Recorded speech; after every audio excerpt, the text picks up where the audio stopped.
வணக்கம் மக்களே. 2024 மக்களவைத் தேர்தல் அறிவிச்சாச்சு. இந்த தேர்தல் அறிவிப்பு வந்த உடனே நம்ம வேட்பாளர்கள்லாம் சும்மா இருக்க மாட்டாங்கல்ல. எங்கெங்கே போய் எப்படிலாம் செலவு பண்ணணும், எப்படிலாம் மக்களை கவரணும், அவங்களுக்கு எப்படி வாக்குகளாக மாற்றணும் அப்படின்னு மூளையை போட்டு தீவிரமாக கசக்கி கருப்பு பணத்தை எல்லாம் எப்படி வெள்ளை பணமாக மாற்றுறது, வெள்ளை பணத்தை எப்படியெல்லாம் கரெக்டாக கொண்டு போய் சேர்க்கறது அப்படிங்கிற தீவிரமான மூளை கசப்பில் இருப்பாங்க. இந்த நேரத்தில் தேர்தல் ஆணையம் அப்படியே லைட்டாக ஒரு சாட்டை தூக்கி வீசிருக்குது. நீங்கள் உங்கள் இஷ்டத்துக்கெல்லாம் செலவு பண்ண முடியாது. உங்களுக்கு செலவுக்கு நாங்கள் ஒரு வரைமுறை வச்சுருக்கோம். அது என்னன்னா 95 லட்சம் தான் ஒரு வேட்பாளர் செலவு பண்ணணும். இந்த 95 லட்சத்துக்கும் நாங்கள் ஒரு விலை பட்டியல் ஒன்று தாரோம். இந்த விலை பட்டியல் படி தான் நீங்கள் கணக்கும் கொடுக்கணும் அப்படின்னு சொல்லியிருக்கிறாங்க. அது என்னங்கிறத இப்போ விலாவரியாக பார்ப்போம். அதாவது ஒரு நாடாளுமன்ற தேர்தலில் போட்டியிடக்கூடிய ஒரு வேட்பாளர் அதிகபட்சமாக எவ்வளவு செய்யலாம் அப்படின்னு பார்த்தீங்கன்னா 95 லட்சம் ரூபா தான் செலவு பண்ணணும் அப்படின்னு தேர்தல் ஆணையம் உத்தரவே போட்டிருக்கு. இது நம்ம வேட்பாளர்களுக்கு கொஞ்சம் கலக்கத்தை ஏற்படுத்தும். 95 லட்சங்கிறதெல்லாம் சாதாரண விஷயம் அவங்களுக்கு இல்லையா. அதில் பாருங்க என்னென்ன விலை பட்டியல்கள் அப்படிங்கிற மாதிரியான விஷயங்கள்லாம் கொடுத்துருக்குறாங்க. ஒரு நாள் பந்தல் அமைப்புக்கு 1500 இருந்து 1500 3500 வரைக்கும் செலவு பண்ணிக்கலாம். அதுக்கப்புறம் பார்த்தீங்க அப்படின்னா சால்வை அது 150 ரூபாய்க்கு தான் எடுக்கணும். நீங்கள் வாட்டுக்கு பொன்னாட அண்ணனுக்கு போத்துறேன்னு சொல்லி 5000 ரூபான்னு கணக்கு காட்ட முடியாது. அப்புறம் குதிரையை வாடகைக்கு எடுத்தீங்கன்னா நீங்கள் அப்படியே ராஜ பரம்பரை அப்படியே காட்டுறதுக்கு குதிரையை வாடகைக்கு எடுத்தீங்கன்னா அதுக்கு 4 மணி நேரத்துக்கு 6000 ரூபா தான் கொடுக்கணும். 4 மணி நேரம் குதிரைக்கு 6000 ரூபா. பட்டாசுக்கு 600 ரூபா தான் செலவு பண்ணணும். 600 ரூபாய்க்கு 2 ஷாட்டு வச்சாலே டொம்முன்னு வெடிச்சிடும். இதில் எங்கே 600 ரூபாய் பத்துன்னு தெரில.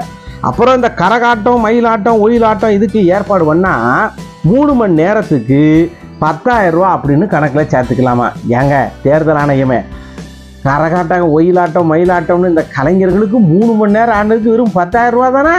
நீங்கள் தான் கலைக்கு இவ்வளவு மதிப்பு தான் வைப்பீங்களா? என்னமோ போங்க. சரி, அடுத்து பாருங்க. அப்புறம் இந்த மேடைக்கு முன்னாடி இந்த தோரணமெல்லாம் கட்டுவாங்கல்ல, அதுக்கு பாருங்க 1 மீட்டர் துணிக்கு 100 ரூபா இருந்து 300 ரூபா வரைக்கும் கொடுக்கலாம். வாழை மரம் ஒன்றுக்கு 700 ரூபா தான். யார் 700 ரூபாய்க்கு ஒரு பெரிய வாழை மரம் தாரான்னு தெரியலை. யார் இப்படியெல்லாம் கொடுத்துருப்பாங்கன்னு புரியலை. அப்புறம் பாருங்க, இசைக்குழுவை வாடகைக்கு அமர்த்தினா 4 மணி நேரத்துக்கு 4500 ரூபா கொடுக்கணுமா? எவ்வளவு பெரிய விஷயம் இல்லை. 4 மணி நேரத்துக்கு 4500 ரூபா. அங்கே ஒருத்தர் மட்டும்தான் வந்து வாசிப்பாகன்னு கணக்கில் எடுத்துக்கிட்டாங்க ஓட்டுருக்கு தெரியல. அதுக்கப்புறம் பேப்பரு இது அதுக்கெல்லாம் ஒரு மாதிரி கொடுத்துருக்குறாங்கன்னு வைங்க. மெயினான மேட்டருக்கு நான் வர்றேன். இந்த சாப்பாடு இருக்குல்ல, அதில் பிரியாணிக்கு பாருங்கள் 200 ரூபாயாங்க. ஒரு பிரியாணி 200 ரூபாய்க்கு தான் நீங்கள் 200 ரூபாய்க்கு சாப்பிட்டுக்கலாம். சிக்கன் பிரியாணி 150 ரூபாய்க்கு சாப்பிட்டுக்கலாம். வெஜ்ஜு பிரியாணி 100 ரூபாய்க்கு சாப்பிட்டுக்கலாம். மட்டன் பிரியாணி 200 ரூபாய்க்கு சாப்பிட்டுக்கலாம். எவ்வளவு பெரிய மனசு பண்ணி தேர்தல் ஆணையம் எவ்வளோ அமௌண்ட் கொடுத்துருக்கு பார்த்தீங்களா? இதெல்லாம் கரெக்டாக நீங்கள் யூஸ் பண்ணிக்கணும். வேட்பாளர்களை நல்லா யூஸ் பண்ணிக்கணும். அதுமாரி தண்ணி கேனு 35 ரூபா. அதே இது தண்ணி பாட்டில் 20 ரூபா. அப்புறம் நீங்கள் இந்த நீர், மோர் இதெல்லாம் வாங்கி குடிச்சுக்கலாம். வண்டி வாடகைக்கு எடுத்தீங்கன்னா 1150 ரூபா 8500 ரூபா வரைக்கும் நீங்கள் பேசிக்கலாம் ஒரு நாளைக்கு. இப்படி தான் தேர்தல் ஆணையம் செலவின கணக்குகளை வகைப்படுத்தி கொடுத்துருக்கு. எனக்கு பழையபடி ஒரு டவுட்டு தான், 200 ரூபாய்க்கு யார் பிரியாணி தாரான்னு தெரில. அது அப்படி தரதா இருந்தால் தள்ளுவண்டி கடையில் தான் சாப்பிடணும்னு நான் நினைக்கிறேன். நம்ம வேட்பாளர்கள் எல்லாம் தள்ளுவண்டி கடையில் சாப்பிடுவாங்களா மாட்டாங்களா அப்படின்னு தெரியாது.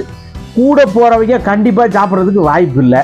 தள்ளுவண்டி கடையில் எப்படி 200 ரூபாய்க்கு பிரியாணி சாப்பிட்டு அவங்க பிரச்சாரத்துக்கு போவாங்கன்னு புரியலை. அதனால் இதை எப்படி வேட்பாளர்கள் சமாளிக்க போகிறாங்க? இந்த விலைப்பட்டியலையே தேர்தல் ஆணையம் கடைசி வரைக்கும் கொண்டு போமா? பொறுத்து இருந்து தான் பார்ப்போம். 2024 அரசியல் களம் இப்போ தான் மெல்ல சூடு பிடிச்சிக்கிட்டு இருக்கு. தேர்தல் ஆணையம் தான் பங்குக்கு வேறு சூடை வச்சுக்கிட்டே இருக்குது. என்ன நடக்குன்னு பொறுத்து இருந்து பார்ப்போம். இன்னும் நாட்கள் இருக்கிறது. வணக்கம்.